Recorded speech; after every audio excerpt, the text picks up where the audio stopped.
আমরা একটি প্রশ্ন আপনার কাছে করতে চাই যে আপনি জানেন যে এটা বলা হচ্ছে যে শেখ হাসিনা সরকারে যখন শেখ হাসিনা ছিলেন প্রধানমন্ত্রী তখন প্রতি মাসে 1.33 বিলিয়ন ডলার অর্থাৎ বছরে $16 বিলিয়ন বিদেশে পাচার হয়েছে। প্রশ্ন হচ্ছে যে আপনারা 7 মাস ছিলেন, এই 7 মাসে তো আসলে এই ডলারটার পাচার হতে পারে নাই, সেই ডলারটা কি আসলে জমা হয়েছে, এই ডলারটার আসলে কি অবস্থা?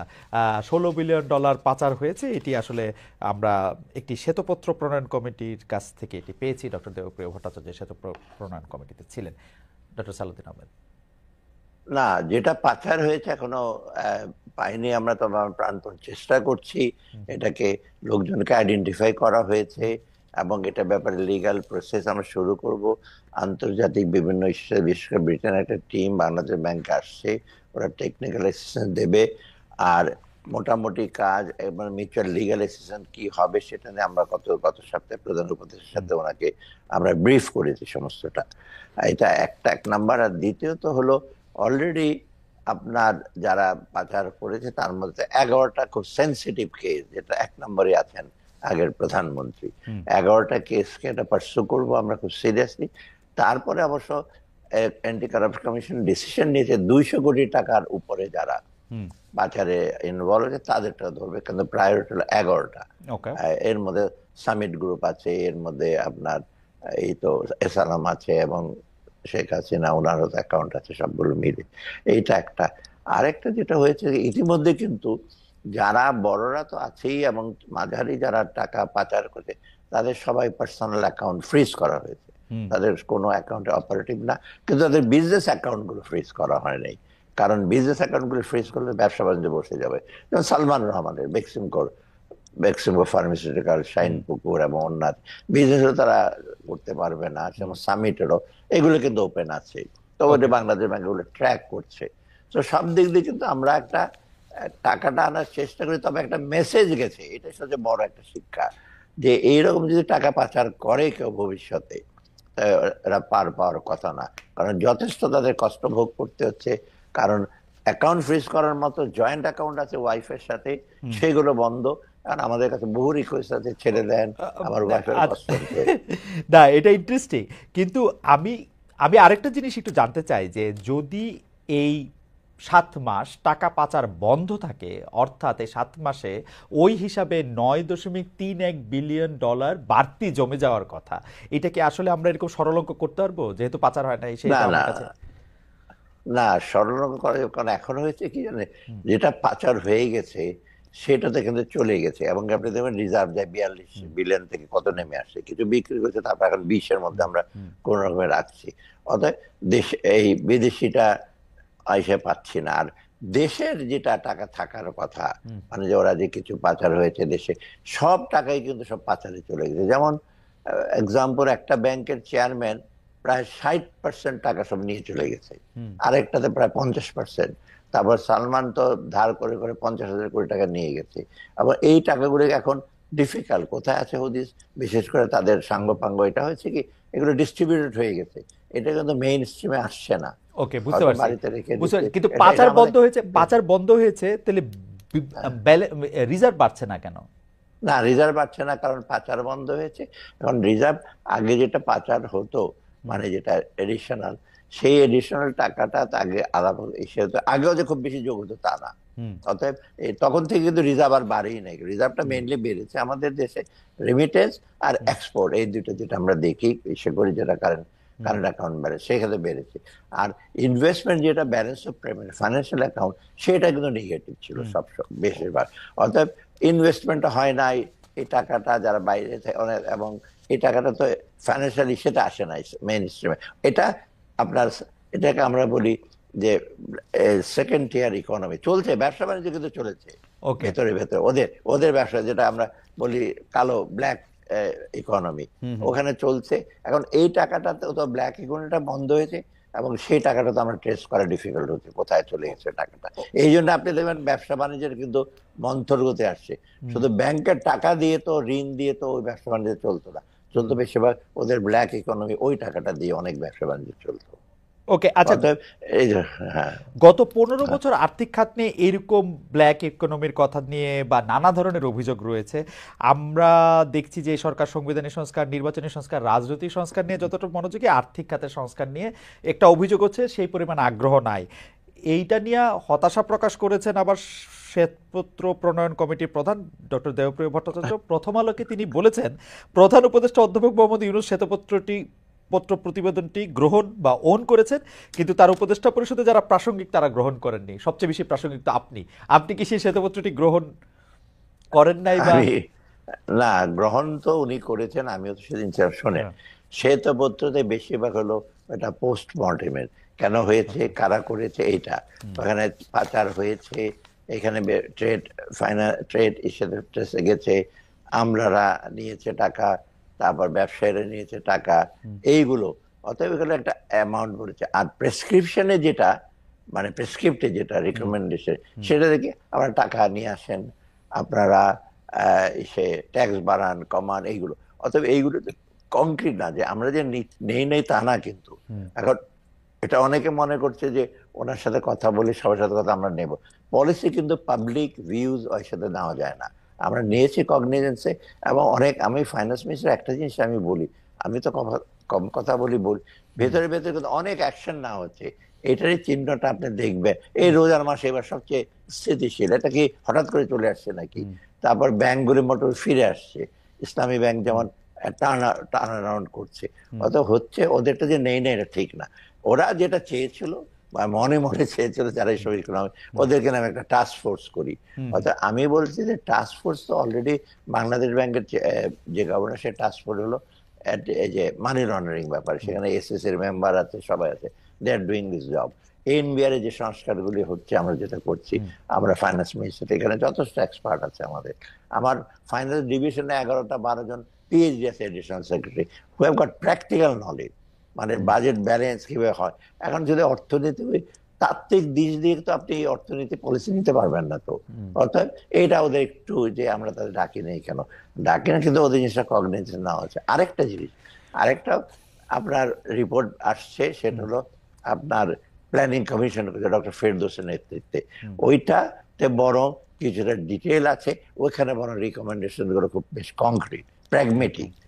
এবং এটা যেহেতু প্ল্যানিং কমিশন করেছে প্রফেসর ওয়াহিদুল মাহমুদের উদ্যোগে, ওইখানে কিন্তু কত করে। অতএব আমরা দুইটা নিয়েই কিন্তু কয়েকদিন আগে আমি একটা স্ট্র্যাটেজি ডকুমেন্ট করেছি।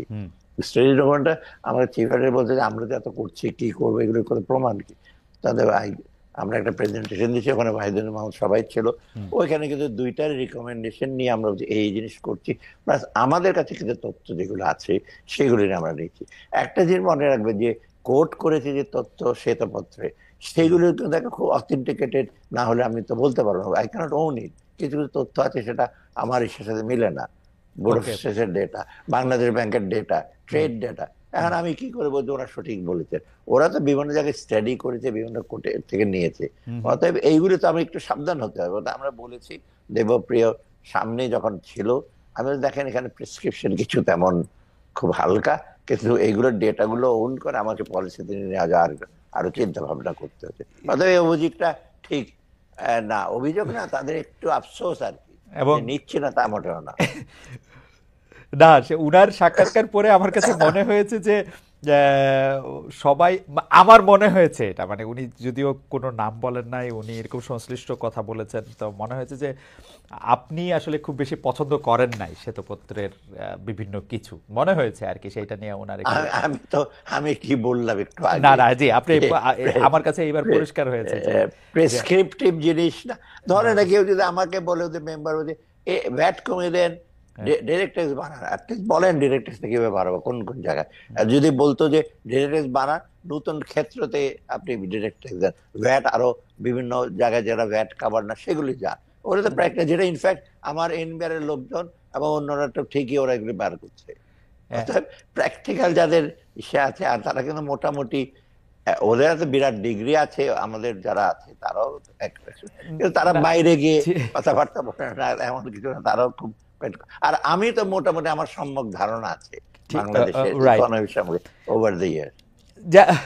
আমি একটু পরের প্রসঙ্গে যাই, যে সেটা হলো যে আপনার সরকার শুরু থেকে এইটা বলছে যে 15 বছরে যথেষ্ট পরিমাণে লুটপাট হয়েছে, আসলে এটা বলার কিছু নাই, এটা একদম স্পষ্ট এবং আঙ্গুল ফুলে মানুষ কলা গাছ হয়। আওয়ামী লীগের লিডারদেরকে আমরা আঙ্গুল ফুলে মানে বট গাছ বা বাওয়াব গাছও আসলে হতে দেখেছি। হাজার কোটি টাকা পাচার হয়েছে, এটা ঠিক। দেশে বিদেশে সূচক টেম্পারেভ করে আওয়ামী লীগ সরকার অর্থনৈতিক অগ্রগতি দেখিয়েছে, কিন্তু ফ্যাক্ট রিমেন্স ওরা এলডিসি থেকে উত্তরণের 2টা সূচকে কোয়ালিফাই করেছিল এবং আপনার সরকারও বা আপনিও আপনারা বৈঠক করে আপনারা ঠিক করলেন 2026 সালে আসলে এলডিসি থেকে উত্তরণ করবে। এটা কি আসলে প্রকারান্তরে আওয়ামী লীগ যে অর্থনীতিটাকে ঠিক পথে রেখেছিল, যদি আমি জাতীয় বা বেষ্টিক অর্থনীতির কথা বলি, এইটা প্রমাণ করে কিনা? এইটা আমি বলি শুধু আওয়ামী লীগ ধারাবাহিকভাবে আমি সবসময় বলছি 53 বছরে কিন্তু বাংলাদেশের অনেক চড়াই উতরাই পেরিয়ে কিন্তু মোটামুটি কিন্তু একটা সন্তোষজনক উন্নতি হয়েছে, এটা অস্বীকার করার উপায় নেই। কিন্তু একটা পার্টিকুলার সরকারের জন্য না, এটা ধারাবাহিকভাবে, এবং দোষটা অনেক সময় আসছে 15 বছরের জন্য। আমরা কিন্তু আরো যেটা আমরা বলি কাউন্টার ফ্যাকচুয়াল আর্গুমেন্ট, যে ওরা যদি 15 বছরে যদি একটু বেটার আরো পারফর্ম করতো, করাপশন না হতো, স্বজনপ্রীতি না হতো, বাংলাদেশে এতদিনে কিন্তু মিডল ইনকাম গিয়ে এবং বরং আপার মিডল ইনকামের দিকে যেতে পারতো, সেটা হয় নাই। অতএব আমরা দেখেছি যে মাইক্রো ইস্যুতে যেটা আপনি যেমন 3টা ইন্ডিকেটর, পার ক্যাপিটা ইনকাম বেড়েছে, অফকোর্স ইকোনমিক সাইজ বেড়েছে, ব্যবসা বাণিজ্য বেড়েছে, এক্সপোর্ট বেড়েছে, এসএমই খাতে বেড়েছে, তাই না? আর কৃষি তো আমাদের মোটামুটি ধারাবাহিক ভাবে ভালো করছে, শুধু বন্যা মানে ইসে ছাড়া। আর আপনার আপনার যেটা হিউম্যান রিসোর্সটা একটু আমাদের গ্যাপ আছে, একটু ভালনারেবিলিটিটাও কিছুটা আছে। অতএব 3টা যদি আপনি কম্পেয়ার করেন, যারা সেটা এটা ইউএনডিপি যেটা, ওরা দেখে যে বাংলাদেশের অন্য দেশের তুলনায় ধারাবাহিক রূপে কিন্তু যাচ্ছে। মাঝে মাঝে ইনফ্লেশন বাড়ছে, এখন এইবার যেমন ইনফ্লেশন বাড়ছে, কিন্তু পার্কে ক্যাপিটা কমে বা জিডিপি কমে যাচ্ছে বা ব্যবসা বাণিজ্যের পরিধি কমে যাচ্ছে, সেটা না, স্লোথ হচ্ছে। অতএব সেই দিকে বলবো ডেফিনেটলি আমাদের ম্যাক্রো ইকোনমিক যেটাই সেটা আছে, সেটা মোটামুটি সে পর্যায়ে চলছে। কিন্তু আর্থিক দিকে টাকা পয়সা চুরি দিকে, এটা আমি যেটা সবসময় খাদের কিনারে চলে আসছিলাম, আমরা ওটাকে স্টপ করেছি। অর্থাৎ এই দিক দিয়ে আপনি বলতে পারেন ইনডিরেক্টলি ওভার দ্য ইয়ার যেগুলো করেছে সেগুলো মোটামুটি কিন্তু আমাদেরকে একেবারে ধ্বংসের পথে নিয়ে যায়নি, কিন্তু আমাদেরকে অনেক ডিফিকাল্ট সিচুয়েশন নিয়েছে, যেটা আমাদের বাংলাদেশ কিন্তু আরো বিশেষ করে ম্যাক্রো ইকোনমিক সেক্টরে বা ওভারঅল এর সাথে মোটা দাগে ডেভেলপমেন্ট হয়েছে। ডেভেলপের ফলটা কিন্তু ফ্রুটসটা কিন্তু সাধারণ মানুষ পায়নি, এটাই সবচেয়ে বড়। এই বৈষম্যের জায়গায় যেটা হয়েছে, আপনি রিলেটিভলি গরিব লোকেরা তাদের কিন্তু সেরকম ভাবে তাদের আয় বাড়েনি, মুসলিমেও কিছু লোকে, আবার রিজিওনালও ডিসপ্যারিটি হয়েছে। আমরা এই মানে স্বাভাবিকভাবে একটা সোজা প্রশ্ন করলে, গরিব মানুষ কি এই আওয়ামী লীগ সরকার চলে যাওয়ার পরে তুলনামূলকভাবে ভালো বেশি আছে? এটা আমি বলছি, হ্যাঁ, খারাপ নাই, কিন্তু খারাপ নাই মানে আমি বলছি যে তারা যে সেটা ছিল, বরং তারা একটু একটু ইসে পাচ্ছে। তাদেরকে আমরা বলছি যে তোমরা ভবিষ্যতে তোমার স্কোপটা, উন্নয়নের ফলটা তোমাদের আরো বেশি পৌঁছাবে। এই জন্যই কিন্তু আমরা চেষ্টা করছি তাদের সোশ্যাল সেক্টর, তাদের জীবিকাটার উপর, শুধু পার ক্যাপিটা ইনকাম, শুধু জীবিকা না, এবং কোয়ালিটি অফ লাইফ, এটাকে বাড়াবার জন্য। এটা কিন্তু আমরা সচেষ্ট হচ্ছি বিভিন্ন জায়গায়। আচ্ছা, আমি পরবর্তী প্রসঙ্গে যাই, খালি আমি ইয়াটা বলে রাখি যে আপনি জীবিকা, পার ক্যাপিটা ইনকাম শুধু না, সমস্তটা দিয়ে আপনি কি সোশ্যাল সেফটি নেটের ক্ষেত্রে আপনি এই কথা বলতে পারতেছেন, মানে যারা একেবারে প্রান্তিক তাদেরকেও কি, নাকি পলিটিক্যাল গভর্নমেন্ট থাকলে সোশ্যাল সেফটি নেটটা একটু স্ট্রঙ্গার থাকে? না, আমি বলি সোশ্যাল সেফটি নেটটা যেটা হয়েছিল গতবার, বরং পলিটিক্যাল গভর্নমেন্ট থাকলে যেটা অসুবিধা হয়েছে, যেটা ক্ষতি হয়েছে, প্রায় 127টা সোশ্যাল সেফটি নেটের প্রজেক্ট আছে এবং বিভিন্ন মন্ত্রণালয়ে। টাকা পয়সার দিক দিয়ে কিন্তু খুব অপ্রতুল না, কিন্তু যারা বেনিফিশিয়ারিজ, এই যে 1 কোটি লোকের কাছে যাওয়া, তা আমাদের প্রায় 20 লক্ষ লোকই হলো আপনার আনডিজার্ভিং, ইউনিয়ন পরিষদের মেম্বারের ভাই বোন, এটা সেটা। অতএব 80 লক্ষ এখানে ওয়েস্টেজ হয়েছে। অতএব সেই টাকাটা যদি থাকতো, আপনি পরিধি বাড়াতে পারতেন, বা অ্যালাউন্সটা যে বয়স্ক ভাতা 500 টাকা, ওটাকে আরো বেশি দিতে পারতেন। অতএব এই জিনিসটা কিন্তু ইফেক্টিভ হয় না। এমনি ছিল সোশ্যাল সেক্টরে, এখন আমরা বলছি যে এইখানে বেশি নজর দেওয়া। এবং ইনফ্যাক্ট বলি আমি যে ডোনাররা যখন আমাদের কাছে আসে, ওয়ার্ল্ড ব্যাংক বলে, এডিবি আসে বা বায়োলেটারাল, ওরা বলে তোমরা কিন্তু ম্যাক্রো ফান্ডামেন্টাল ব্যবসা ইসে করবে, কিন্তু সোশ্যাল সেক্টরকে তুমি ইসে করতে পারবে না, মানে এমফেসিস দিতে হবে। সেটা রিসেন্টলি এই আগামী বাজেটের জন্য আমি যেটা করেছি, আর ফিগারটা বলবো না, আমি সবগুলো ভাতা ভাতা কিন্তু মার্জিনালি বাড়িয়ে দিয়েছি। হুম, বয়স্ক থেকে, প্রতিবন্ধী থেকে, মুক্তিযোদ্ধা, প্রতিবন্ধী, সবগুলো আমি ইন্টারন্যাশনাল মিটিং আমি প্রিসাইড করি, আমরা হুম। হয়েছে। এবং এখানে প্রায় আমার তার মানে প্রায় 30,000 কোটি টাকা বেশি লাগবে এই সেক্টরে, সোশ্যাল সেক্টরে। তা- তবে তো আমি পৌঁছে দেবো, আমি এটার ওকে, জন্য মানে অসুবিধা নেই। সোশ্যাল সেফটি নেটে আপনি মনোযোগ আরো বেশি দিচ্ছেন। আচ্ছা, আমি যেহেতু আপনি বাজেটের প্রসঙ্গ আনলেন, আমি এটা একটু বলতে চাচ্ছি, জাতীয় নির্বাচন রোডম্যাপ এখনো ঠিক হয় নাই। মানে আসলে ইলেকশনটা কবে হবে, সরকারের শীর্ষ পর্যায় থেকে কখনো বলা হচ্ছে যে ডিসেম্বরে নির্বাচন হবে, কখনো বলা হচ্ছে যে জুনের পরে আর নির্বাচন পেছানোর কিছু নাই। তা অনেকে বলতেছেন যে না, ওই বিচার না করে, সেটা না করে, সেটা না করে বিচার করা যাইতে পারবে না। তো ক্ষমতার মেয়াদ না জেনে আসলে একটা অর্থ বছরে বাজেট করা তো নিশ্চয়ই একটা চ্যালেঞ্জের। 6 মাস পর না নতুন 1 বছর পর সরকার আসতেছে, সেটা আপনি কোনটা মাথায় রেখে আপনি এটা করতেছেন? আচ্ছা, আমি বলি, প্রথমত এটা অনেকে জিজ্ঞেস করেছে, সেদিন অর্থনীতিবিদরা আসছিল পরশুদিন, প্রফেসর হ্যাঁ, রেহমান সোমান সহ হ্যাঁ, সমস্ত সিনিয়র অর্থনীতি। হ্যাঁ, দেবপ্রিয় আসে নাই, হ্যাঁ। কারণ অবশ্য যাক, প্রফেসর রেহমান সোমান আসছে, এরকম অনেকে আসছে মোস্তাফিজুর যারা রহমান আসলে, হ্যাঁ। যা হোক, সেখানে একই প্রশ্ন। তখন আমরা প্রথমত আমি বলি আমরা বাজেটটাকে রিভাইজ করি, রিভাইজ বাজেটটা হ্যাঁ। এই কয়েকদিন আগে আমরা মন্ত্রণালয়কে বলেছে দেশের রিভাইজ বাজেটটা আমরা খুব বেশি কিন্তু টিঙ্কারিং করি নাই।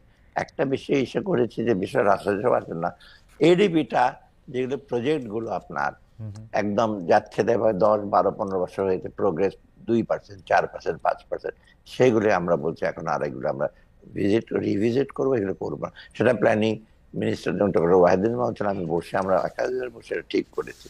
অর্থাৎ এডিপি সাইটটাকে আমরা প্র্যাগমেটিক করছি রিভাইজ বাজেটে।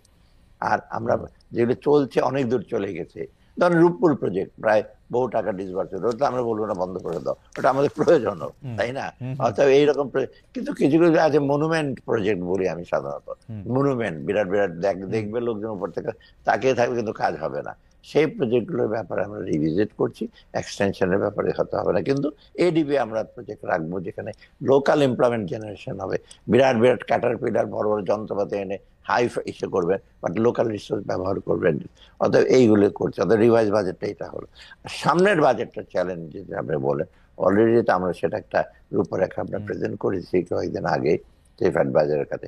মেইনলি হলে আমাদের কতগুলো চ্যালেঞ্জ আছে এখন। হুম, একটা হলো মূল্যস্ফীতির ব্যাপারটা, হুম, তার মানে both supply side, demand side. Monetary policy demand side করছে, but that is not enough supply সাইডটা। এটা দেখতে পাচ্ছেন, আমি ট্যাক্স কমিয়ে দিয়েছি এসেনশিয়াল প্রোডাক্টে, হুম, ইভেন বাড়িতে আছে আজকে 50,000 মন চাল, হুম, 20,000 মন মসুর ডালানোর জন্য আমরা পারমিশন দিয়েছি। অতএব এইগুলোতে একটা চাপ পড়ছে আমাদের মধ্যে, অতএব এইটা আমার বাজেটে কিন্তু এই প্রভিশনটা রাখতে হবে। হুম, দ্বিতীয়ত হলো আমাদের আরেকটা ইস্যু হলো কর্মসংস্থান করা। হুম, কর্মসংস্থান করতে হলে তো আমার যেতে হবে, বিগ ইন্ডাস্ট্রিতে আছে, কিন্তু অন্য দেশে যারা বসে গেছে, যারা বিভিন্ন কারণে হয় না, যারা করাপশন না, কিন্তু অন্য কারণে ম্যানেজমেন্ট প্রবলেম বা হুম, ডিস্টারবেন্স হয়েছে। অনেক সময় দেখা গেছে 15 বছরে যারা রাজনৈতিক ছিল, তার প্রতিপক্ষের বড় বড় ইন্ডাস্ট্রিতে কাজ করতে ওরা দেয় নাই, বন্ধ করে দিয়েছে গ্যাস, বা লেবারের আনরেস্ট করতে বন্ধ হয়েছে, সেগুলো বাংলাদেশ ব্যাংকের চেষ্টা করছে ব্যাংকের মাধ্যমে। এইটা একটা থাকবে যে প্রাইভেট সেক্টরকে ওকে। উজ্জীবিত করা, এটা একটা বড়। সেখানে সাথে কিন্তু আমাদের রিলেটেড হবে ট্যাক্স পলিসিটা, আ- যাতে আ- ট্যাক্স। আমার আমার আমার একটা, মানে আপনার কথা শোনা তো আসলে অনেক বেশি মানে ইনফরমেশনও ইয়াও জানা যায়, মানে বিষয়গুলি বোঝাও যায়। কিন্তু আমি একটা সরল সরল বিষয় আপনার একটু দৃষ্টি আকর্ষণ করতে চাই। আপনার কাছে কি মনে হয় একজন অর্থনীতিবিদ হিসেবে, এতদিন ধরে আপনি নানা পজিশনে আপনার বিশাল বিশাল আপনি দায়িত্ব পালন করেছেন বাংলাদেশে, আপনার কাছে কি মনে হয় প্রফেসর ইউনূসের সরকারের মতো একটা সরকার থাকলে দেশের অর্থনীতির চালিকা শক্তি বা দেশের অর্থনীতির যে জোর সেইটা বাড়বে, নাকি একটা পলিটিক্যাল গভর্নমেন্ট আসলে সেটা একটু সহজ হবে? মানে আপনার হোয়াট ইজ ইউর টেক? যেমন আপনার সাথে যখন কথা বলতেছি তখন অনেকে বলতেছেন যে আমরা মনে করি যে প্রফেসর ইউনূসের সরকার অনেকদিন থাকা উচিত। অনেকে আবার মনে করতেছে না, আসলে পলিটিক্যাল গভর্নমেন্ট না আসলে অর্থনীতিটার মধ্যে যেটা হচ্ছে জোর পাওয়া সেইটা পায় না। আপনি কি মনে করেন আসলে? হ্যাঁ, আমি এটা এটা প্রায় আমাকে প্রশ্ন আমি বলি পলিটিক্যাল গভর্নমেন্টের বিকল্প নেই। হুম, এটা আপনি জানেন, হুম, এটা তো ডেফিনেটলি হুম, আসতে হবে ইলেকশন।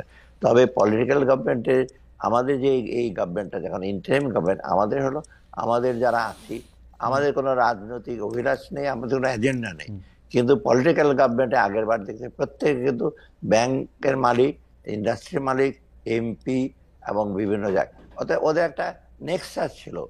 সাধারণ মানুষ এটা কিন্তু, ওরা অনেকে বলে অলিগার আদার, অনেকে কিন্তু কোনো চান্সই পায়, কিন্তু এইটাতে এটা নাই। অতএব একটা সুবিধা কি, আমরা ওইটাকে আস্তে আস্তে আমরা ভাঙতে চেষ্টা করছি, এটা ডেফিনেটলি আমরা করব। তবে এখন কিছু কিছু জিনিস আছে আমার মতে, যেটা কিছু আমি যেটা সবসময় বলি, আমার কিছু কিছু জিনিস ইমিডিয়েটলি আমরা করব, এবং সবগুলো জিনিস হয়তো আমরা ডিসেম্বর শুরু করে দিয়ে যাব, কিন্তু আমরা ছাপ রেখে যাব, ফুটপ্রিন্ট। এবং এটা কালকে ওদিন ইকোনমিস্টরা বলেছে, তোমরা একটা ফুটপ্রিন্ট রেখে যাও, তোমরা সব ইমপ্লিমেন্ট করতে পারবে না। এবং সেটা সিলেক্টিভ জিনিস দেখছি, বড় বড় এই যে ধরেন ব্যাংকিং আইন সংস্কার বা আরো বিরাট বিরাট, সেইগুলো এগুলো করা অনেক সময়ের ব্যাপার, এগুলো অতএব পলিটিক্যাল গভর্নমেন্ট সেটা করতে পারে।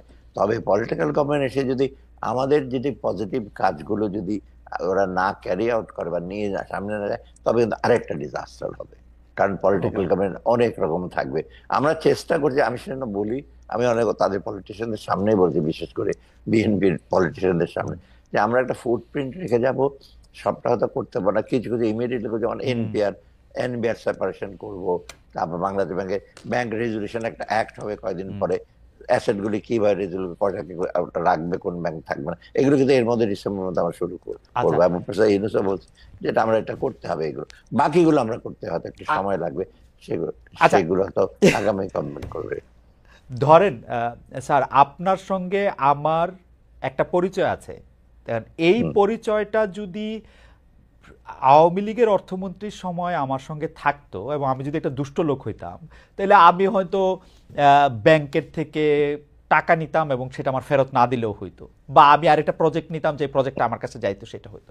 সেইটা এখন আপনি আছেন, কেউ এটা করতে পারছে না, আমি এইরকমই শুনি। ডক্টর মোহাম্মদ ইউনূস আছেন, তিনি এইসবের মধ্যে নাই, সেজন্য তিনি প্রধানমন্ত্রী শেখ হাসিনার মতো টাকা কামাতে পারছেন না, বাজার করতে।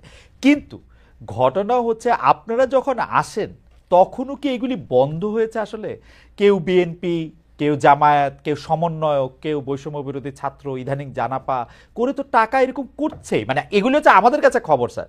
তো আপনি কি এটাকে কিভাবে দেখেন, মানে যেই কারণে আপনাদের নাইলে কোনো লক্ষ্য নাই, কিন্তু কিন্তু কিন্তু কিন্তু কিন্তু ফুটোটা তো রয়েই যাচ্ছে চৌবাচ্চায়।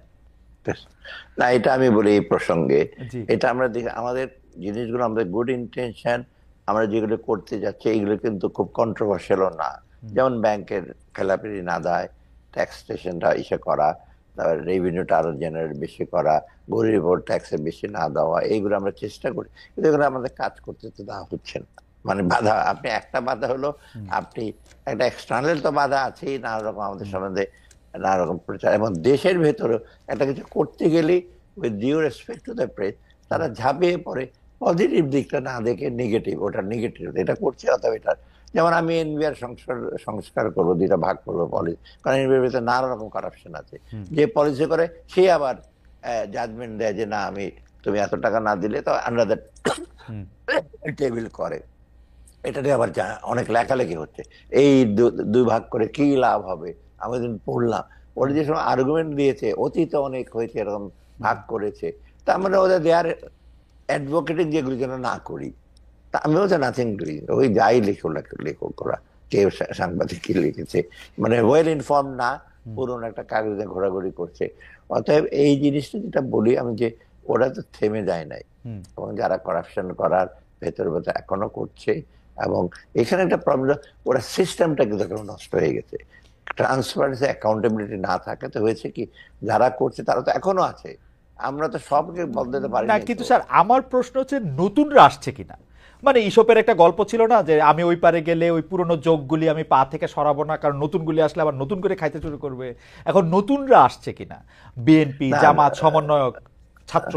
হ্যাঁ, তাদের ইনফ্লুয়েন্স এখন আছেই, সেটা বিস্তারিত না করব। তারা বলছে ওখানে এই গেলে ভালো হয়, এই ব্যবসাটা এই, এবং তারা কিন্তু কিছু কিছু জিনিস অ্যাডভোকেট করছে, যেটা আমি বলবো যে দেশের স্বার্থে করছে কতটুকু জানি না, যার যার নিজের পরিচিত, আমি যেটা বললাম যে আপনি বললেন তার সাথে এই পরিচয়, তখন এটা বলেছে এটা করে, তখন আমি বুঝতে পারি হঠাৎ করে উনি কেন এই সমস্ত কথাবার্তা বলছেন। তারপরে এগুলি স্যার শুনে, মানে এগুলি শুনতে হয়, মানে এগুলি আপনারা কি করেন? আমি শুনি, আমি মোটামুটি আমি অ্যাক্সেসিবল, আমাকে অনেকে বলে স্যার এর আগে ফাইন্যান্স মিনিস্টারের কাছে আসতো, আসাটা ইম্পসিবল ছিল, আসতেই পারতো না, কারণ লোটাস কামাল অফিসে আসতেন না, 4 বছর আসেনি, বাট এর আগে যেটা ছিলেন এগুলো তো আসতেন, আমি শুনি, শোনার পর আমি বলি আচ্ছা দেখবো, মাঝে মাঝে আমি বলি যে এটা কমপ্লিটলি তাই মোটামুটি শুনি, কিন্তু ওই যেটা বললাম যে ওই লোকগুলো আছে, সিস্টেমটা ওই রকম আছে। আরেকটা সবচেয়ে বেশি আমরা অনুভব করছি এখন, ল্যাক অফ প্রপার কোঅর্ডিনেশন। কোঅর্ডিনেশনটা মানে কি, আপনি ধরেন বাংলাদেশ ব্যাংক একটা পলিসি নিয়েছে, গভর্নর একটা পলিসি নিয়েছে, ফাইন্যান্স মিনিস্টার একটা, নিচের লেভেলে অনেক আছে সে আগের স্টাইলেই চিন্তা ভাবনা করছে, ফাইল হতো আর 10 দিনের জায়গায় 20 দিন রেখে দিচ্ছে, এটা আমরা টের পাচ্ছি। অতএব সেটা মাঝে মাঝে আমি গভর্নরকে বলেছি, সে এখন বাইরে থেকে ছিল অনেকদিন, সে এতটা নুয়ান্স বুঝতে পারে না। এবং অন্য জায়গায় আমার মন্ত্রণালয়, আমারটা একটু কম হয় কারণ আমি অলওয়েজ ফলো আপ করি, অন্য জায়গায় অনেক ফাইল। আজকেও আমি একটা পারচেস কমিটির মিটিং, আমি তো চেয়ারম্যান, ওটার কতগুলো প্রজেক্ট, আমি ওর কাছে একটা ভালো একটা তথ্য দিল যে কতদিন লেগেছে এই সমস্ত প্রসেস করতে, টেন্ডার ডকুমেন্ট সাবমিট করতে, টেন্ডার ইসে করতে। আহ, বাধা ধরনের আছে যে 28 দিনে করবে, টেন্ডার ডকুমেন্ট আনতে সেটা লাগছে 2 মাস, টেন্ডার অ্যাপ্রাইজ করতে লাগছে 1 বছর, সেটা 30 দিনে করার কথা। তারপর এটা মন্ত্রণালয়ে গেছে, মন্ত্রণালয় থেকে সেটা আসবে পারচেস কমিটিতে, সেখানে যেখানে 6-7 দিন লাগার কথা সেখানে লাগছে 2 মাস। তাই একটা আমি বললাম যে এটা কি, কয়েকটা মন্ত্রণালয়ের মধ্যে এটা তো আমরা দীর্ঘসূত্রিতা আগে এখন আমি বলেছি এগুলো করলে কিন্তু আমি কোনো প্রজেক্ট, আমি কোনো পারচেস কমিটিতে পাস করবো না। অতএব এগুলো তো চলছে এখনো একই একই লিগেছে। একই স্যার, এইটাই সবচেয়ে বেশি হতাশার। অনেকে আমাকে বলে যে, বা আমাদের বলে যে আমরা কি এই সরকারের প্রতি একেবারেই ক্রিটিক্যাল না, অনেকে আবার বলে আমরা অনেক বেশি ক্রিটিক্যাল। কিন্তু আমরা মাঝে মাঝে হতাশ লাগে যে আপনারা এতগুলি ভালো লোক একসাথে, তারপরে ওই জিনিসগুলি চলতেছে, এইটা আপনাদের কাছে কেমন লাগে? মানে এটা আপনাদের কাছে একটা না পানিশমেন্ট পানিশমেন্ট লাগে কিনা? না না, এটা তো আমাদের অনেক অনেক অ্যাডভাইজারে তো চায় না। ওয়াহিদুল মাহমুদ সাহেব এডুকেশন ছেড়েই দিলেন। হ্যাঁ। আমি মাঝে মাঝে বলি যে কি আর এগুলো, মানে অনেক সময় মনে হয় কি, ওটা কাজ করে যদি কিছু কোঅপারেশন পান এবং ফলটা যদি পান, তো একটা মনে হয় আর একটু করি। তো মোটামুটি কিন্তু খারাপ না, একেবারে যে পজিটিভ না। যেমন আমি বলি, ইনফ্লেশন কমেছে, বাজারে মোটা চালের দাম বেড়েছে, এখন বড় বড় না সরু চালে, সরকারের চালের বাজারে সস্তে, কিন্তু চালের দাম কমে। আমি ফুড অ্যাডভাইজারকে বললাম যে স্যার, একটা মিনিকেটের দাম বাড়ছে, মনে হচ্ছে বাজার ধ্বংস হয়ে গেছে। তো এইরকম নেগেটিভ যদি আপনি ভাইব দেন, তো এটা তো খারাপ লাগে। উনি বলে স্যার আমি এখন আমার কাছে 9 লক্ষ টন রিজার্ভে আছে, আপনি টাকা দাও, তো আমি নিয়ে আসছি। তারপরে একটা মিনিকেটটা মার্কেট প্রবলেম, কারণ মিনিকেটটা ওই 4-5 রকম চাল কেটে কেটে তারপর মিনিকেট করে ফাইন রাইসার, এটা বেড়েছে সবগুলো তখন আর বাজারে। আমি শুনে জানিতে বলি, ভাই বাজেট আপনি 1000 টাকা নিয়ে যান, একটা দাম বাড়বে, একটা দাম কমছে, আমরা 1000 টাকা করে টান পড়েছে কি বলে না, তবে তো বলে এটা তো খারাপ কি, বলে তখন চুপ করে থাকে। না স্যার, খারাপ কি এইটার ক্ষেত্রে আমি মানে বাজারে ফুলকপি, টমেটো, কাঁচামরিচ, আলু, পেঁয়াজের দাম কম, আমরা মানে আমিও বাসা থেকে আমাদের বাংলাদেশে যেসব আমার আত্মীয় স্বজন বন্ধু বান্ধব আছেন তারা খুব খুশি। কিন্তু আমি তো দেখতেছি উৎপাদন খরচ পাইতেছে না তারা। আমি না দেখতেছি সেটা যে আমি দেখতেছি যে কৃষকরা উৎপাদন খরচ পাইতেছে না। তারপর আবার আরেকটা খবর স্যার, এটা আপনার চোখে পড়ছে কিনা, যে অনেকে বলতেছে যে আপনি ইয়ার ব্যয় বেড়ে যেতে, কোল্ড স্টোরেজের ব্যয় বাইরে যাওয়াতে সবাই এটা এখন বাজারে দিয়ে দিচ্ছে, না তাদের সংরক্ষণে ব্যয় বেড়ে যেতে। স্যার আপনি এটা কিভাবে না না দেখেন?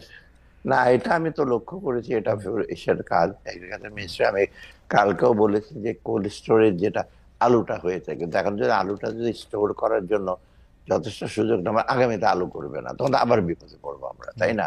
এখন বলছি স্টোরেজটা এত ভাড়া, ওখানে একটা বিরাট একটা গ্রুপ আছে। আমি বলছি ইমিডিয়েট দেখেন অত্যধিক ভাড়া কেন নেয়, এটা হচ্ছে he look into that.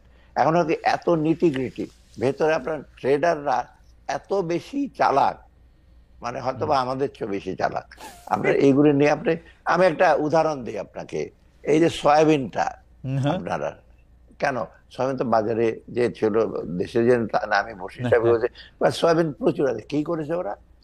R import তো আমি বহু অ্যালাউ করেছি, ট্যাক্স কমিয়ে দিয়েছি, ফিডার ভেসেল গুলোতে রেখে দিচ্ছে সয়াবিনটা রেখে, এবং they use it as storage of soybean. ওই নিজের স্টোরে পয়সা লাগবে রাখতে পারে না, ওখানে রেখে দিতে। তখন যখন আমি বললাম, তখন কোস্ট গার্ড গিয়ে ওদের রেড করেছে, তখন আসছে। অতএব এই সমস্ত বুদ্ধি, হয়তো এটা আমরা আগেরটা একটু বুঝতে পারিনি, ভাবছি চট্টগ্রাম পোর্টে জায়গা নেই, কন্টেনার গুলো আনতে আসতে পারবে না, দেখলে না ইচ্ছা করে ওখানে রেখে দিচ্ছে ওরা। অতএব এই যে, তবে ঠিক যে উৎপাদন যে খরচ পাচ্ছে না, এটা আমাদের জন্য একটু চ্যালেঞ্জ।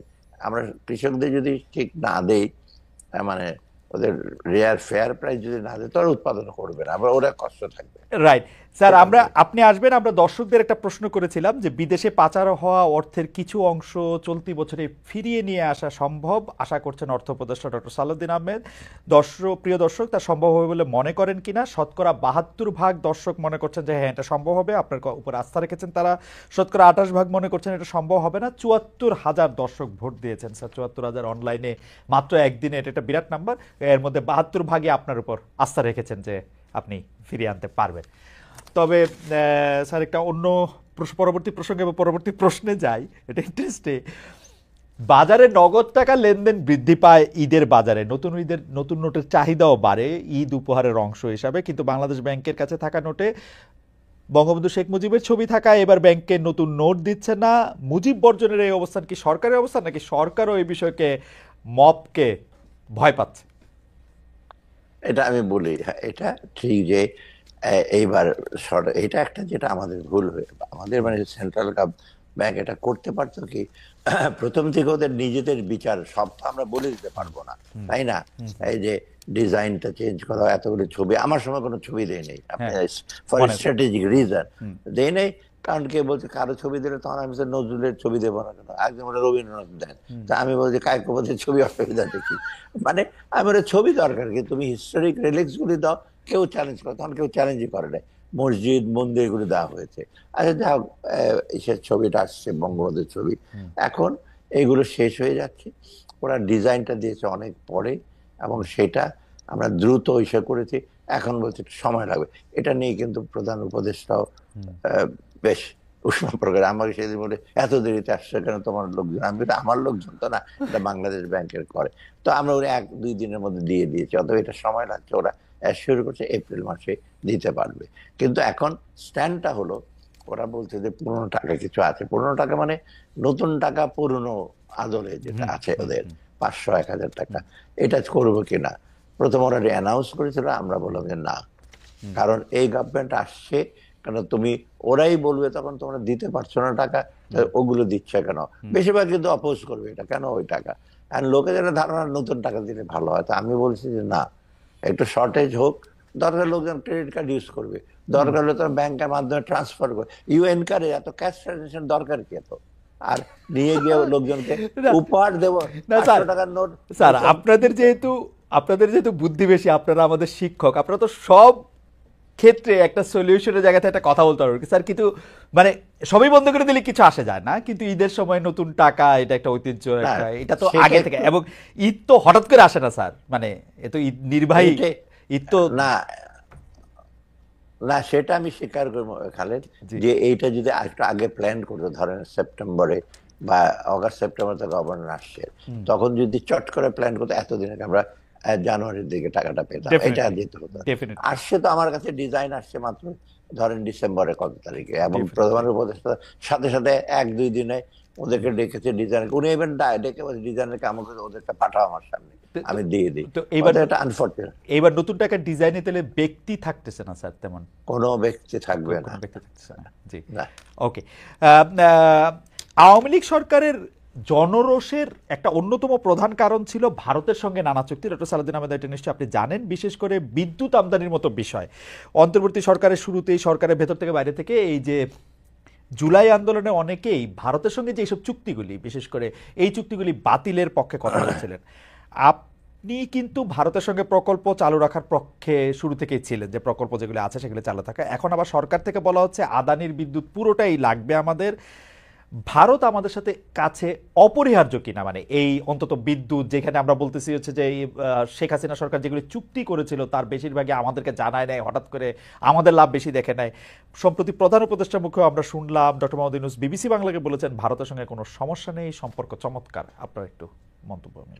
আমি বলি, ভারতের সঙ্গে কিন্তু নেইবার হিসেবে, বড় নেইবার হিসেবে, ভৌগোলিক দিকে বড়, অর্থনৈতিক দিকে অনেক বড়, এটা আমরা অ্যাভয়েড করতে পারবো না। এটা ইচ্ছা হবে যে ভারত থেকে কিছু আনবো না, ভারত কিছু দেবো না, এই অ্যাটিচিউডটা কিন্তু খুব প্র্যাকটিক্যাল না।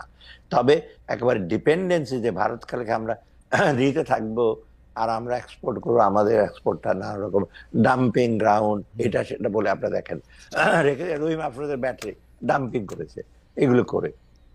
অতএব ওদের দিক থেকে তো ডেলিভারেটলি আপনার বেশি থেকে বাংলাদেশের মধ্যে একটা ইসে ছিল বহু আগে থেকে, এবং এখন হয়েছে রিসেন্টলি শেখ হাসিনার পতনের পরে। কিন্তু আমরা আদানি এবং রামপালও একটা চুক্তি, সেখানে ভারত কিন্তু কোম্পানি আছে জানেন, অতএব সেইগুলো নিয়ে আপনার রিভিউ করছে আমরা এনার্জি থেকে। কিন্তু চুক্তিগুলো এখন আনইকুয়াল হয়েছে, আপনি আশ্চর্য হয়ে যাবেন। আদানির চুক্তির ব্যাপারে ট্যাক্স এক্সাম্পশন করে তো ঝামেলা ওটা, আর এসব চুক্তি কিন্তু একদম রিভাইজ করা যায় না, আর ডিনাই করতে পারবেন না, কারণ ইন্টারন্যাশনাল সাথে আমাদের রেটিং কমে যায়, তখন ওয়ার্ল্ড ব্যাংক IMF এডি গুলো তো ভবিষ্যতে তো আমাদেরটা বলবো দিতে পারবো না, তাই না? এটা কিন্তু স্যার আদানির চুক্তিটা নিয়ে কিন্তু আদানির চুক্তি নিয়ে কিন্তু ভারতেও অনেক বেশি সমালোচনা হয়েছিল, কারণ ওরা কয়লা নিজেদের জায়গায় পুরাইয়া ওদের 3টা রাজ্যের না দিয়া তার উপর দিয়ে সেটা দেওয়া, এটা ট্যাক্স এবং ট্যারিফ ফাঁকি দেওয়ার একটা একদম স্পষ্ট। এই চুক্তিটা বাতিল করলে কি স্যার ইন্টারন্যাশনালি আমরা বড় ঝামেলায় পড়তাম? না, এটা রাজনৈতিক বিবেচনা করেছে তো, আদানি তো যে বেকিসে, তখন ওরা বলবে যে দিচ্ছে না। এবং এই যে রামপালেরটা আমি বলি, রামপালের এমন আনইকুয়াল চুক্তি করেছে, ওরা ইকুইটি শেয়ার আছে প্রায় 49, আমাদের 51।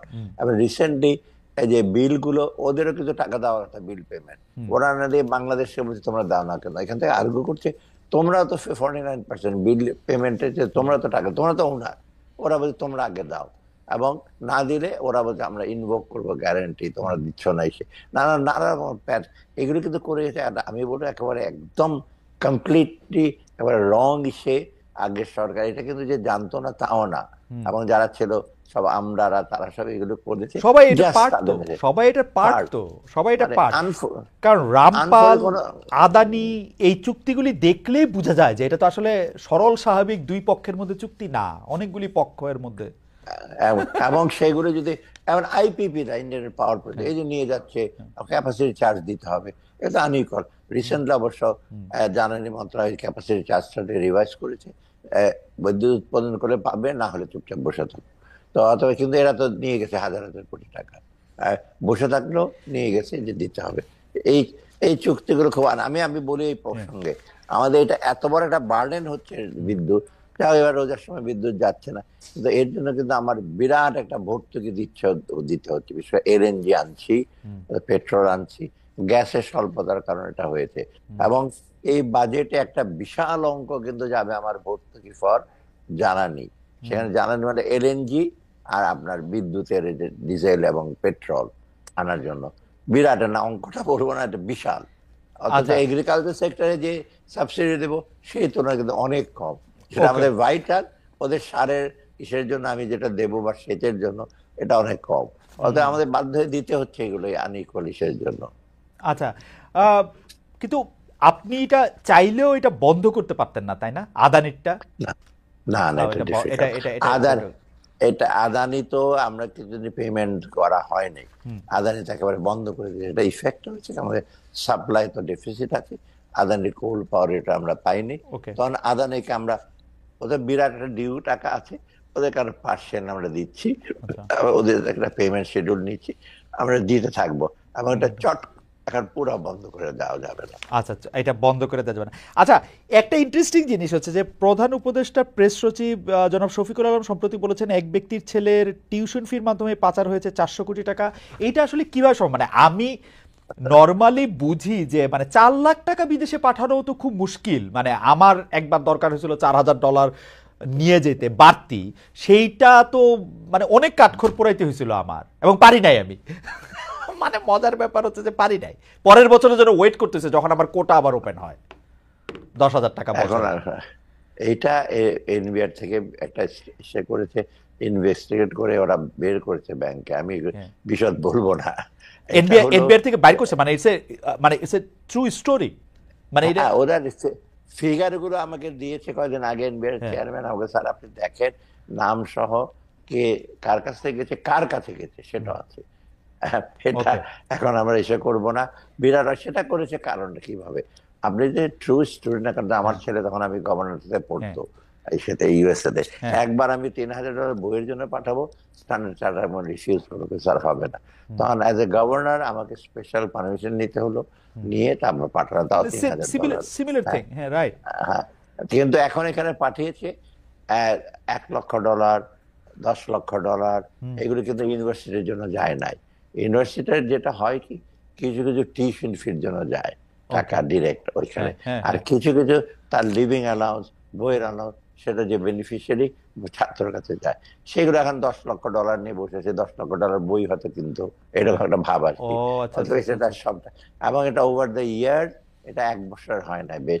এবং একটা সবচেয়ে বেশি ডেঞ্জারাস জিনিস হলো, এই জন্য কিন্তু স্টুডেন্টগুলো বাংলাদেশ ব্যাংকের ক্লিয়ারেন্স থাকে, বাংলাদেশ একটা ফর্ম দিতে হয়, এবং ব্যাংকগুলো এটা কমপ্লাই করে। হুম। এইসব ব্যাংকের যারা নিয়েছে সবাই ব্যাংকের চেয়ারম্যান, ডিরেক্টর, এবং এটা ধার ধারে না যে বাংলাদেশ ব্যাংকের ক্লিয়ারেন্স লাগবে।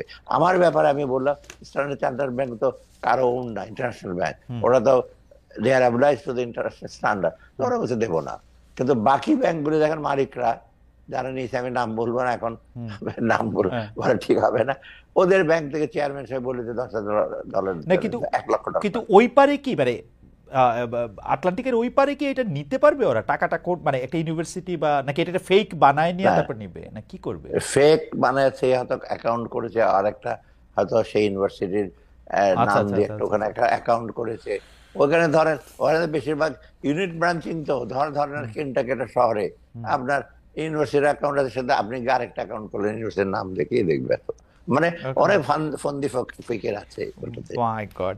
আচ্ছা, একটা জিনিস হচ্ছে যে আমরা একটু প্রশ্ন করতে চেয়েছিলাম যে আমরা দেখেছি যে স্পেশাল একটা প্লেন পাঠানোর কথা আমরা শুনেছি যে ডক্টর মোহাম্মদ ইউনূস চীনে গিয়েছেন।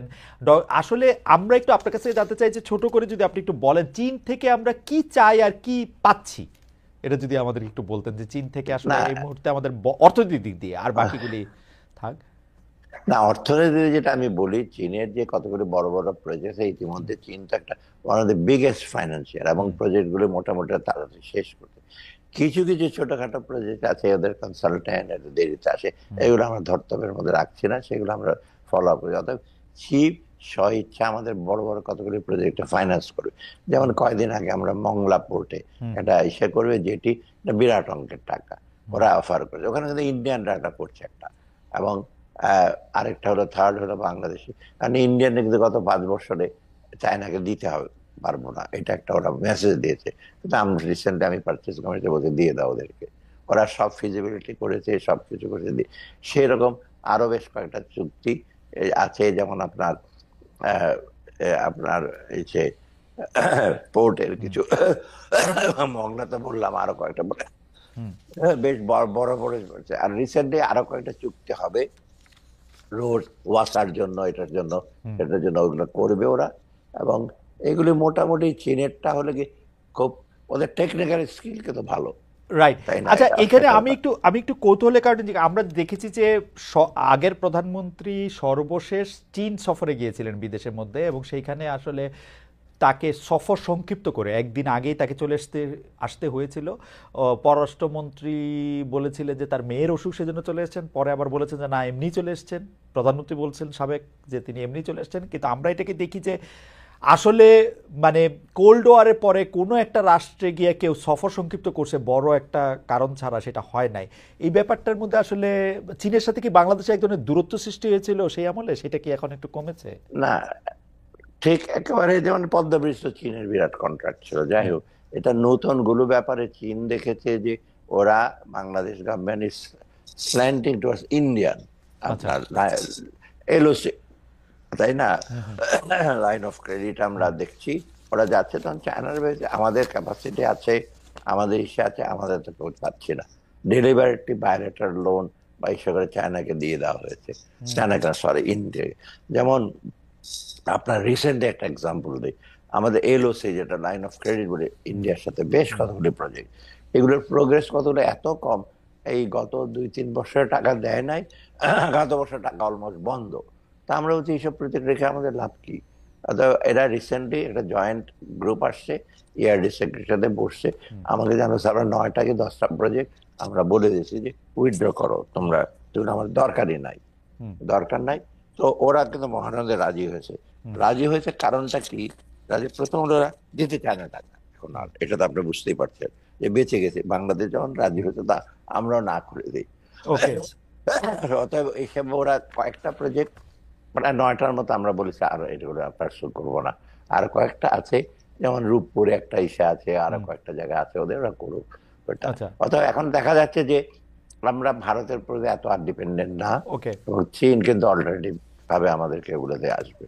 আচ্ছা, শুধু চীন না, আমি এক্সাম্পল দিই, হ্যাঁ, যেমন একটা দুইটা জায়গায় রেলওয়ে আছে, হ্যাঁ, যেটা ইন্ডিয়া করতেছে অলরেডি, তখন ওয়ার্ল্ড ব্যাংক আর এডিবি বলছে যে আমরা একটা ফিজিবিলিটি স্টাডি করব, আমার মনে হয় এটা ওয়ার্থ দ্য প্রজেক্ট, কিন্তু ওকে। ইন্ডিয়া চলে গেছে, তখন ওরা বলছে যে এগুলো খারাপ নাই প্রজেক্টগুলো, কিন্তু ওরা তো অর্থ দেয়নি, সেজন্য আমরা বন্ধ করে দিই।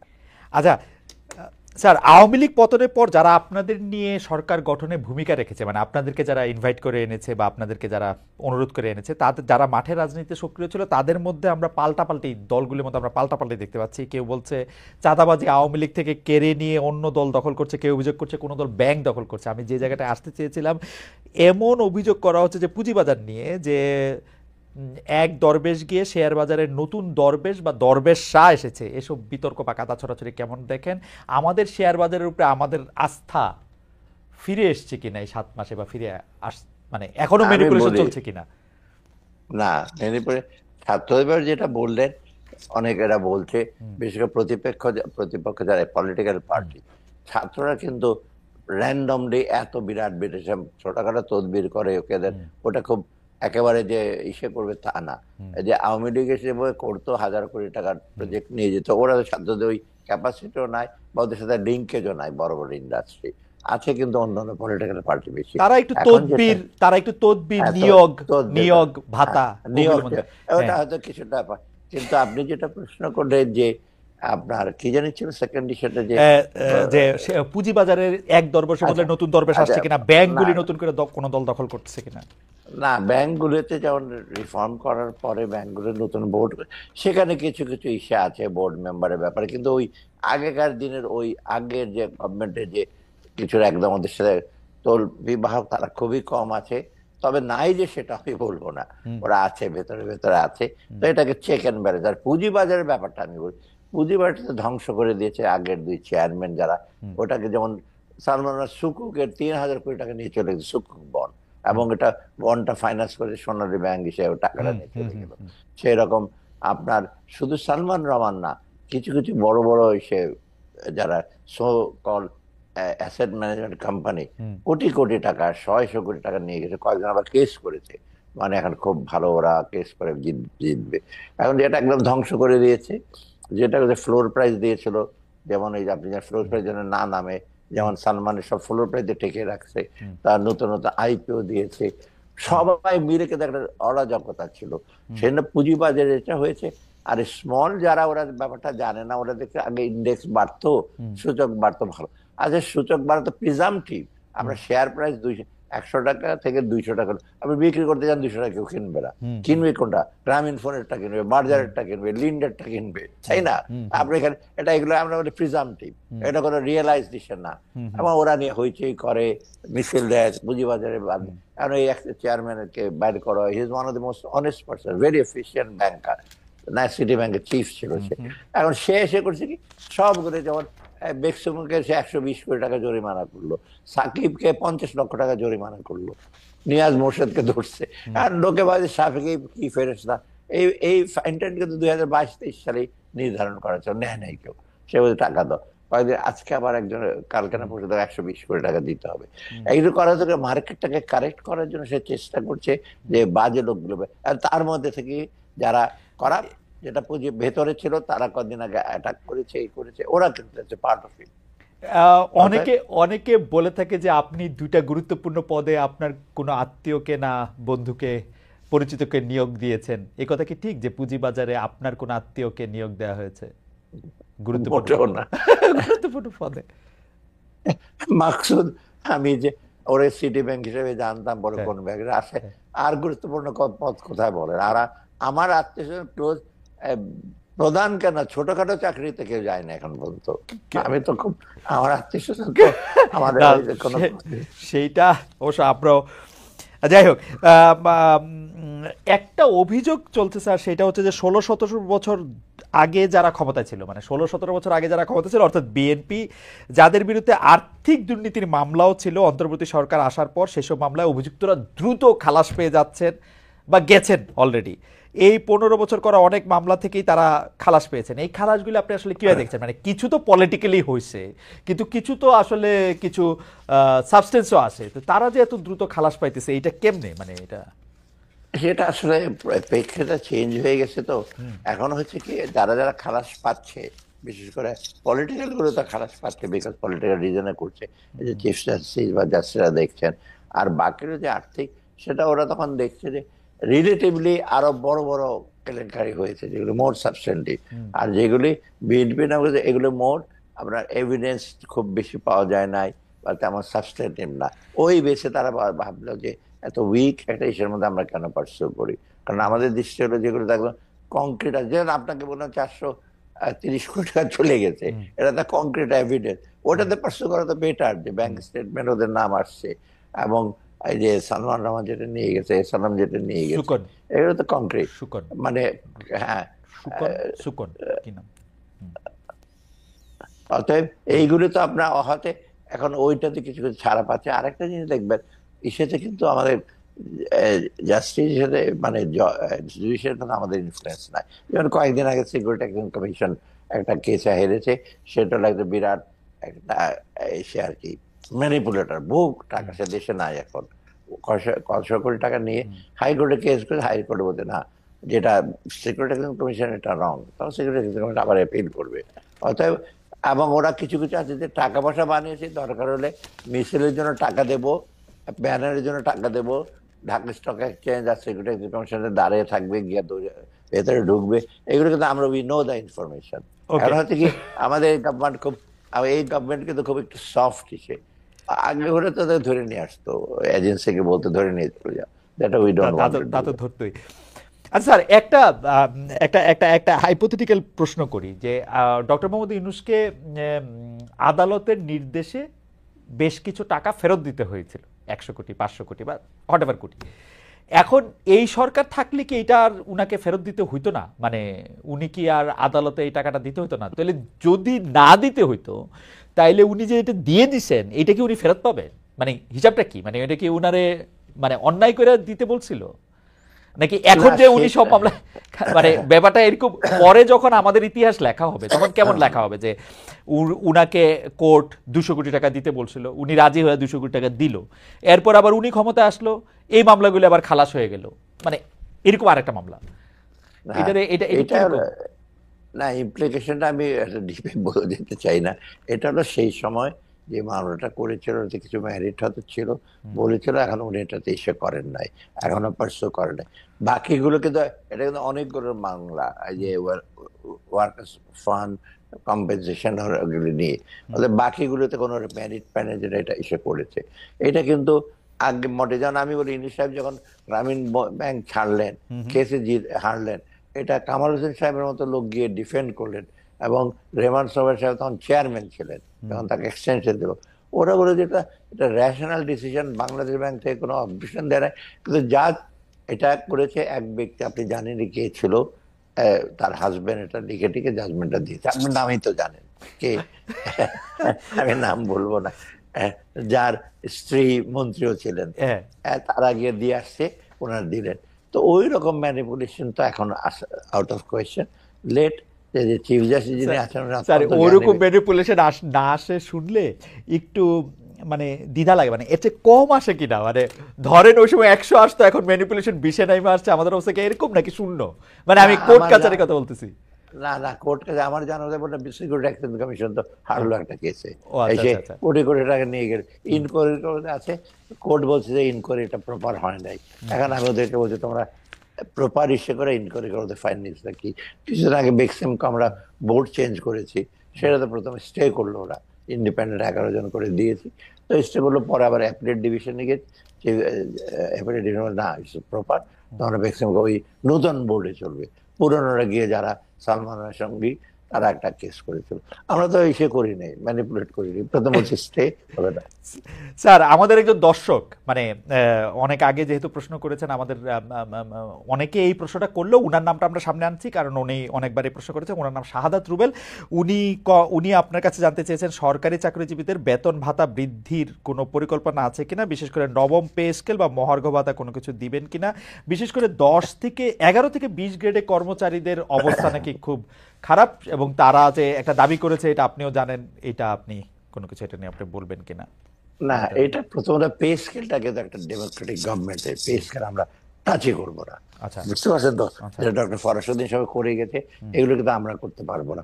এবং এই জন্য আমরা কিন্তু একটু এসে আছি যে বহু বহু লোকের বৈষম্য হয়েছে, পে স্কেলে ঝামেলা হয়েছে, টাইম স্কেল বন্ধ করেছে, গ্রেডটা ঠিকভাবে করে নাই, সেগুলো আমরা টাচ করতে পারছি না। কারণ পে স্কেল কিন্তু বেতন না, ভাতা, dearness allowance, time scale, promotion নিচে, ওগুলো সব রিলেটেড।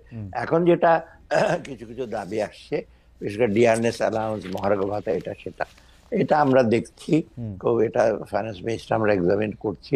এখানে হলো কি, এগুলো বিশেষ করে এগুলো তো আমি জানি যে কোনরা সবচেয়ে, কারা সবচেয়ে বেশি এফেক্টেড, যারা একেবারে 10 থেকে 13, 1-2রা, ওরা এতটা না।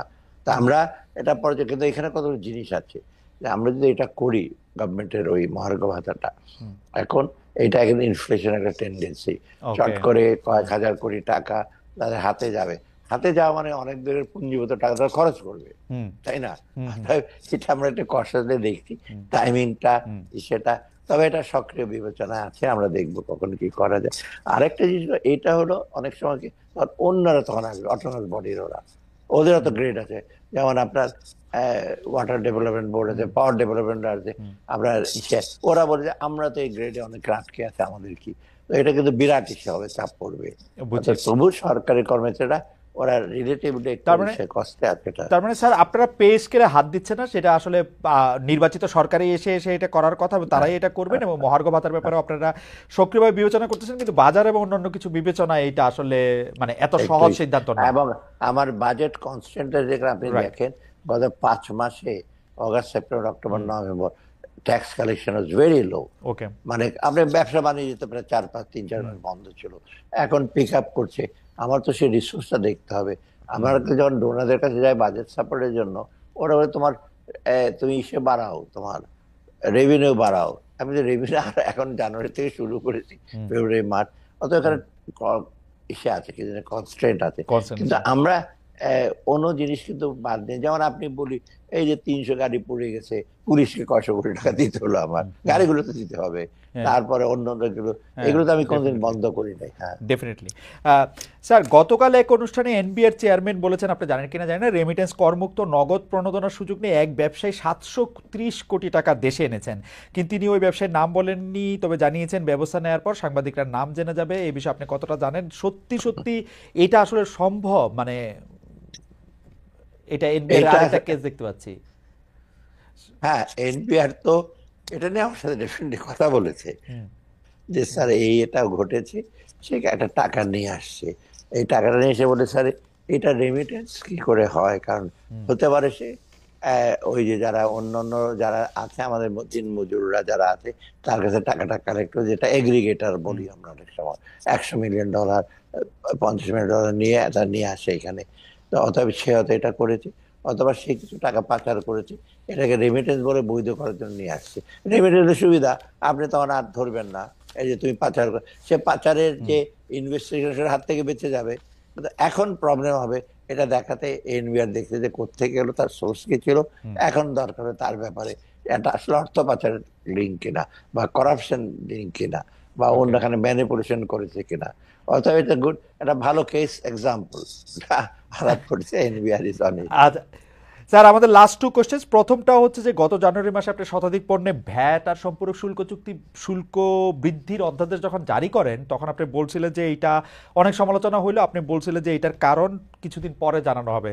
এইটা কি, এই ভ্যাট বৃদ্ধির সিদ্ধান্তকে জনগণের কেউ কেউ বলছিলেন যে জনগণের পকেটও কাটা পড়তেছে, এটা নিয়ে কি স্যার আপনি আর কিছু বলবেন, যে এটা আসলে সিদ্ধান্তটা ঠিক ছিল? এটা শোনেন, আমরা ভ্যাট এত কম, আর এটা মেইন কারণটা ছিল কি, ভ্যাট কোনো জায়গায় 2.5%, কোনো জায়গায় 5%, কোনো জায়গায় 7%, কোনো পৃথিবীর কোনো দেশে ভ্যাট এত ক্যালিব্রেটেড হয় না। এবং এটা কিন্তু আমরা ইমপ্লিমেন্ট করতে অসুবিধা হচ্ছিল। তখন ইউনিফর্ম আমরা করতে চেয়েছিলাম, যে 15 না যেতে পারি, 12, 13, 10 যাই, সবগুলো একটু ইউনিফর্মলি বাড়ে। এটা একটা রেশনাল। সেকেন্ড হলো, ভ্যাট কিন্তু অপেক্ষাকৃত আমাদের দেশে অনেক কম। ইন্ডিয়াতে ভ্যাট 17 থেকে 18% পর্যন্ত আছে। আর এটা হতে পারে আমরা যেটা করেছিলাম, যে কতগুলি পণ্য বা অন্যগুলো তো খুব উচ্চ ভ্যাট আছে, সিগারেট থেকে ধরো অনেক ভ্যাট, আমরা কিছু কিছু করেছিলাম। এইটাতে আমি ভেবেছি, এবং 12,000 কোটি টাকা ওঠার কথা। রিয়েক্ট যেভাবে করেছে, মনে হচ্ছে পৃথিবী ধ্বংস হয়ে যাচ্ছে একেবারে। কয়েকটা যে ওষুধের ব্যাপারে আমি বলছি সাথে সাথে কমিয়ে দিয়েছি। আপনি দেখেন, আমি বলছি রুটি বিস্কুট, এবং ছিল যে 200 টাকার কেজির উপর রুটি, বা বিস্কিট। আপনি কি ইউসুফ ব্যাগের রুটি বিস্কিট কেনে তো 60-70 টাকা, ওটা কোথায় এফেক্ট করছে? আপনি কিনে সাসলির বিস্কিট কিনবেন, ওখানে ট্যাক্স দিতে অসুবিধা নাকি? দামি বিস্কুট খাবেন, ট্যাক্স দেবেন না, এটা আবার কি? আর ফলের রস, ফলের বাইরে থেকে আসবে, এটা ট্যাক্স দেবেন না। এই যে আবার চশমার উপরে 150 টাকার চশমা পাওয়া যায়, ওখানে 15% দিয়ে ওটার দাম হবে 125 টাকা, 150 টাকা। এই না, চশমার দাম বেড়ে গেল। পৃথিবীর কোন দেশে দেখছেন চশমা 150-200 টাকা পাওয়া যায়? মানে অর্ডিনারি চশমা। আমি অদ্ভুত ব্যাপার লোকে। তারপর রেস্টুরেন্টে বলছে, আমি বলছি 3 স্টারের উপরে, ওরে ভাতের দোকানে ট্যাক্স দিয়েছেন উনি। কোথায় ভাতের দোকান কি 3 স্টার? এর কক্সবাজারে লক্ষ লক্ষ লোক যায়, ট্যাক্স দেয় না। এবং বেশিরভাগ জায়গায় তো এই যে আমি গত কয়েক মাসে ট্যাক্স 16 লক্ষ লোক তখন তখন আমাকে দিচ্ছে, বললো যে লোকজন আসছে, ট্যাক্স দেবে না। মানে রেস্টুরেন্ট ওরাও ট্যাক্স দেয় না, হোটেল বলে বাদ দেন, ট্যাক্স দেওয়া লাগবে না। এইগুলি ফাঁকিবাজি করে তো ওদের এত অভ্যাসটা হয়ে গেছে ট্যাক্স না দেওয়া বাকি। ওদের ট্যাক্স দেন, আবার ওরা সেবা দেন। না স্যার, এটা তো আর একদিনে হয় না। এটা আমরা দেখছি যে আমরা যারা ট্যাক্স দেই তারাই বারবার ট্যাক্সড হই। আবার আবার গত 15 বছর, 20 বছর, 25 বছরের অভিজ্ঞতা আমরা দেখছি যে যারা ট্যাক্স দেয় না তারা ব্যাংকে থেকে টাকা নিয়েও টাকা ফেরত দেয় না, তারা লোডশেডিং, এইগুলি নানা ধরনের কারণ থাকে। নাহলে আপনি স্যার আপনার ইনকাম ট্যাক্সের নেটেও আসলে কতজন ইনকাম ট্যাক্স দেয় সেটাও তো একটা খুবই এটা মানুষ এরকম বলে। যাই হোক স্যার, এটা শেষ প্রশ্ন, asking for 2 more minutes just. It's like যে এইটা হলো দেশে শিল্প উন্নয়ন অগ্রগতির চাকা সার্বিকভাবে সচল করা, ব্যাংকিং সেক্টরে শৃঙ্খলা আনা, আর্থিক খাতে স্বচ্ছতা, সংস্কার, সব কাজ মিলিয়ে সব তো স্যার আপনি আর করে যেতে পারবেন না, কিন্তু আর কতদিন, আর মিনিমাম কতদিন সময় পেলে আপনার পক্ষে সুবিধা হবে অ্যাটলিস্ট, যেটা হচ্ছে ফুটপ্রিন্টটা যেটা আপনাকে শুরুতে বলছিলেন সেইটা একটা রেখে যেতে, বা অন্ততপক্ষে একটা টেমপ্লেট করে দিয়ে যেতে, যে টেমপ্লেটটা আসলে ফলো করতে হবে, অন্তত টিকগুলি দিতে হবে। মেয়াদ, সরকারের মেয়াদ আর কতদিন হওয়া দরকার বলে আপনি মনে করেন স্যার? না, আমি মেয়াদ সম্পর্কে কমেন্ট করব, তবে আমি মনে করি ডিসেম্বরের মধ্যে আমি আর্থিক খাতে যেগুলো সংস্কারগুলো যেগুলো আসুক, মানে ইমিডিয়েট এগুলো করতে পারবো। লং টার্ম, মিডিয়াম টার্মের সরকার সংস্কার কিন্তু আমরা এখানে হাত দেবো না এখন আপাতত। শর্ট টার্ম এনবিআরটা করা, ব্যাংক রেজুলেশন যেটা ওই যে একটা হবে, ব্যাংকের খারাপ লোনগুলো কি করব, এটা তো সারাদিন ব্যালেন্স শিটে রাখতে পারবে না সারা জীবন। ওটা অলরেডি ড্রাফট হয়ে গেছে, ওটা করে আমরা ডিসেম্বরের মধ্যে স্যার আপনার কথা শুনে কিন্তু মনে হইতেছে স্যার আপনি ব্যাগ গুছাচ্ছেন, মানে এই ডিসেম্বরটারই কি আপনারা টার্গেট করতেছেন? মানে মনে কিন্তু হচ্ছে যে আপনারা ক্যাবিনেট আসলে মোটামুটি তৈরি, আর্লিয়েস্ট পসিবল টাইমে ইলেকশন করে ফেলানোর। না, যেহেতু একটা চাপ আছে, যেহেতু না আমাদের কাছে অনেক একেবারে থাকে না আরো কয়েক বছর। এই যে যাই হোক, এটা হলো কি, আমি বলি এখানে হলো আপনার বিভিন্ন ধরনের ইলেকশনটা তো মেইন, তারপরে আপনার সংস্কারগুলো আমরা সেখানে যেগুলো অলরেডি ইনিশিয়েট করেছি, আমাদের কাছে বিভিন্ন দাতা সংস্থা ওরা কতগুলো এই যে অ্যাকশন পয়েন্ট দিয়েছে, পরবর্তী ডিসেম্বর পর্যন্ত কিছু তোমরা নিতে পারবে। আর বাকিগুলোর ব্যাপারে তোমাদের হয়তো সময় লাগবে, সেটা আমাদের সাথে আরোপ করেছি।